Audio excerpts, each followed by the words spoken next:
Have you ever gone through an entire day only to lie down at night and realize you barely remember any of it? You got dressed, went to work, answered messages, smiled when you had to, nodded when it was expected. You spoke, but your voice felt like someone else's. You were there, but it didn't feel like you were living. That's not stress. That's not distraction. That's sleep. Not the kind you wake from with an alarm clock. No, this is a waking sleep. A condition of the human mind Gurdjieff warned about more than a century ago. He said it plainly: man is asleep. Not metaphorically, literally. We move, we talk, we think, we feel, but not consciously. Like puppets following invisible strings, we live our lives reacting to everything and choosing almost nothing. You are not awake just because your eyes are open. Your body may be moving, but your awareness is still trapped in a dream. One made of routine, of emotional reflexes, of thoughts that are not truly yours. Gurdjieff believed that most people will go their entire lives without ever waking up. They will love without presence, suffer without purpose, and die without ever meeting themselves. And the most terrifying part? They will believe they were awake the whole time. This is the lie that keeps the machine running. And until you stop and see it, you're still part of it. But you don't have to be. You can wake up right now. But only if you're ready to see something you've been trained your whole life to ignore: your own sleep. Most people believe they are awake simply because they can speak, work, laugh, cry, and solve problems. But Gurdjieff disagreed with almost every part of that assumption. To him, the average human being is not living. They are functioning, like a machine left running with no one at the controls. They repeat phrases they didn't create. They defend beliefs they never questioned. They follow habits without remembering why they started. He called this condition waking sleep. And if you dare to observe others closely, and more importantly, observe yourself, you'll see exactly what he meant. Think of the last time you got angry. Did you choose to feel it? Did you weigh it against reason? Or did it just happen, like a reflex? What about the way you drive to work and realize you don't remember the last 15 minutes? That's not focus. That's unconsciousness. Your eyes are open, your hands are moving, but your presence is gone. This is the dream Gurdjieff warned us about. A dream without visuals or dragons, without fantasy landscapes or magical thinking. No, this dream is worse. It looks like real life. It feels like real life. But in this dream, you are not really there. Just your patterns, your programming, your past experiences echoing in motion. People smile because it's polite, laugh because it's expected, nod because silence makes them uncomfortable. They answer questions they didn't hear. They make choices they don't understand, all while believing they are in control. But Gurdjieff was direct. Man cannot do. You may think you are choosing, but in truth, the choice was already made by your habits, your impulses, your conditioning. That's the core of the waking dream. Everything happens to you, and you don't even realize it. You are a passenger in your own life, a shadow of the self you were born to become. Imagine your emotions, your thoughts, even your decisions, not as conscious expressions, but as the automatic movements of a machine. This is how Gurdjieff saw the average human being, not as a person in control of their inner world, but as a system of gears spinning without direction. You believe you are reacting because something matters. But most of the time, you're reacting because you've been programmed to. Someone criticizes you, and you defend yourself. A message goes unanswered, and you panic. A stranger cuts you off in traffic, and you explode with anger. These aren't conscious decisions. They are mechanical impulses. Gurdjieff taught that we are made up of different centers: the intellectual center, the emotional center, and the moving center. And these centers are almost never working together. Your body can be calm while your emotions are in chaos. Your thoughts might be rational while your actions are reckless. This internal fragmentation is what allows the waking dream to continue. You react not as a unified being, but as a system hijacked by whatever center is loudest in the moment. And because you don't observe it, you believe it's you. But it's not. It's your programming. And here's where the damage multiplies. Once others see that you react without awareness, they begin to manipulate those reactions. Not consciously, sometimes even unintentionally, but the pattern is there. You become predictable. You become easy to provoke, easy to use, easy to drain. You're the one who always says yes, always explains yourself, always answers every call for attention, even when it's costing you your peace. Why? Because your emotional center is running the show, and no one is watching the machine. This is why self-observation is so rare and so powerful.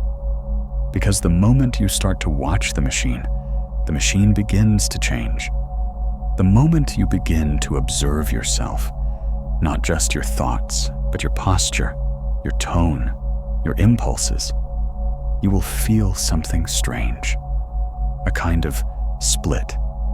One part of you is living as usual, reacting, feeling, speaking. The other part is watching silently, like a presence behind your eyes. This is not imagination. This is the beginning of awakening. Gurdjieff called it self-observation, and he said it was the first step out of the dream. It's not about analyzing or judging. It's about seeing clearly, without filters. You start to notice the little lies you tell to sound agreeable. You catch the tension in your body when you're trying to impress someone. You hear your own voice rushing to fill the silence because you're afraid of being misunderstood. You don't stop the behavior. Not yet. That's not the point. The point is to finally see it, to witness the machinery at work. And in that witnessing, something extraordinary happens. A gap forms, a tiny space between action and reaction, between stimulus and response. In that gap is freedom. At first, it feels like nothing, a flicker, a hesitation. But over time, that flicker becomes a flame. You begin to see the patterns, not just in you, but in everyone. You see how people speak without meaning, how they nod without listening, how they repeat slogans as if they were truths. And then you see how often you do the same. It's humbling. It's uncomfortable, but it's necessary. Because until you observe, you cannot change. And until you change, you remain a machine, predictable, programmable, asleep. Gurdjieff didn't ask you to become perfect.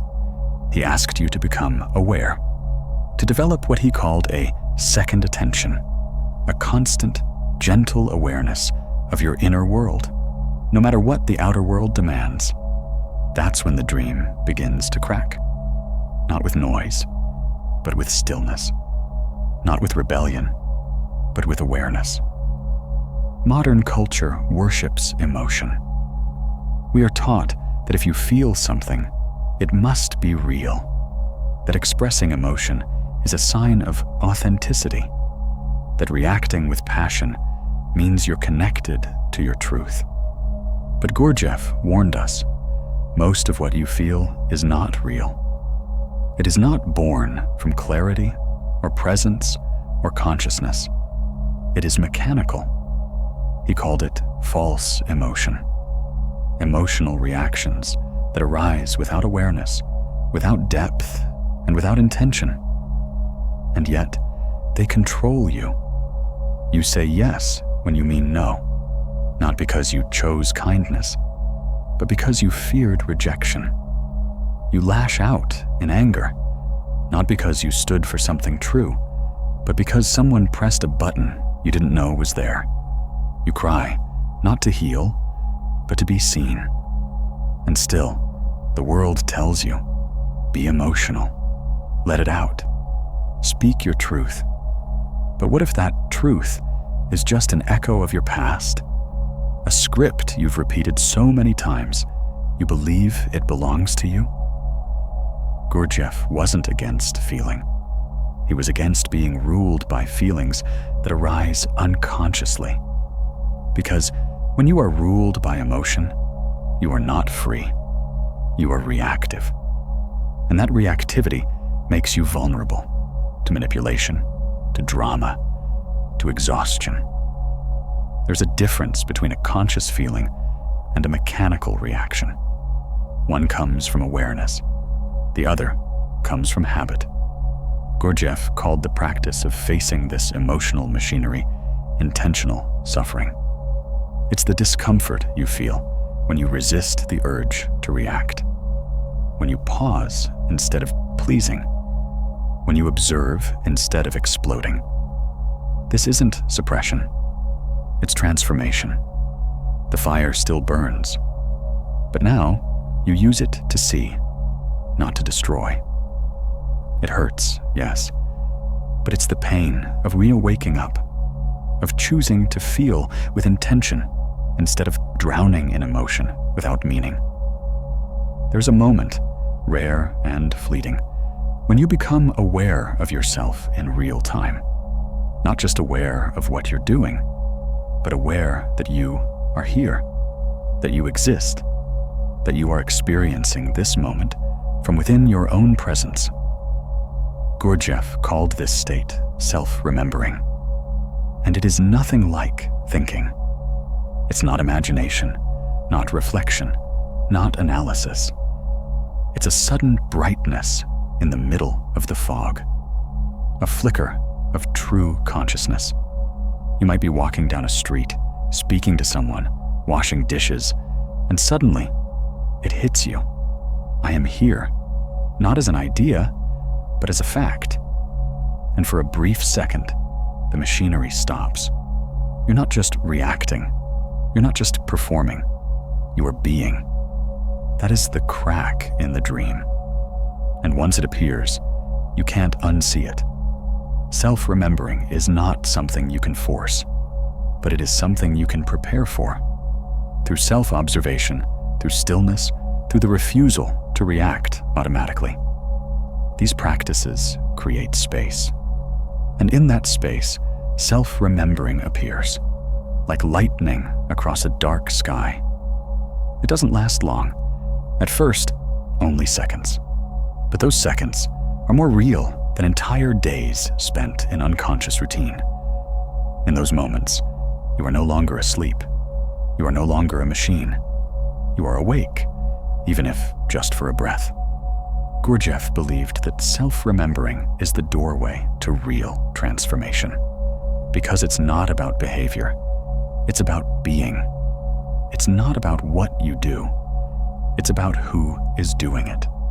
Most people ask, what should I say? What should I change? But the real question is, who is speaking? Who is choosing? Without self-remembering, the answer is no one.